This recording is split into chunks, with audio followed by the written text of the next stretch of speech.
آپ کو معلوم ہے کہ عید والے دن جڑا والے کے ایک گاؤں میں دو سلفی توحید پرست اہل حدیث نوجوانوں کو بدبختوں نے صرف اس لیے گولی مار کر شہید کر دیا کہ تنازع یہ تھا کہ اللہ کے علاوہ کسی اور کے نام کی قربانی جائز نہیں ہے.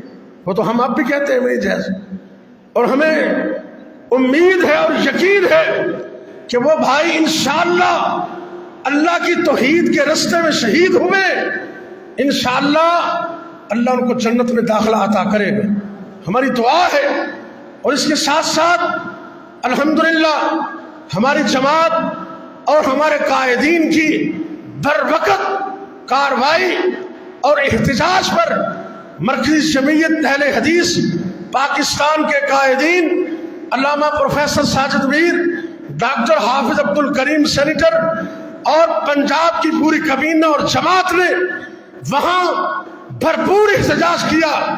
اللہ کے فضل و کرم سے وہ ان دو شہیدوں کے جو قاتل ہیں وہ گرفتار ہو چکے ہیں.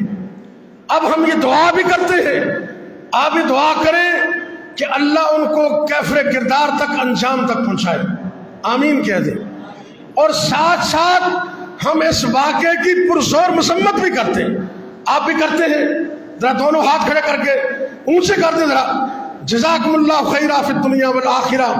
اور اس کے ساتھ ساتھ ہم انتظامیہ کو، فیصل آباد کی انتظامیہ اور بالخصوص عدلیہ کے جو ہمارے جج برادران ہیں بھائی، ان کی خدمت میں یہ گزارش ہے کہ وہ ٹھیک میرٹ پر پاکستان کے اندر جتنے بھی دہشت گردی کے قتل و غارت گری کے واقعات ہو رہے ہیں، جلد از جلد پہلی بنیاد پر ان کا فیصلہ میرٹ کی بنیاد پر کرے تاکہ پاکستان کے اندر امن، سکون اور اطمینان کی فضا پیدا ہو. ہم جانے والے شہداء کے بارے میں ہمدردی کا اظہار کرتے ہیں اور ان کے لواحقین کے ساتھ صبر کا اظہار بھی کرتے ہیں. اللہ ہمیں بھی اپنی توحید پر قائم رکھے.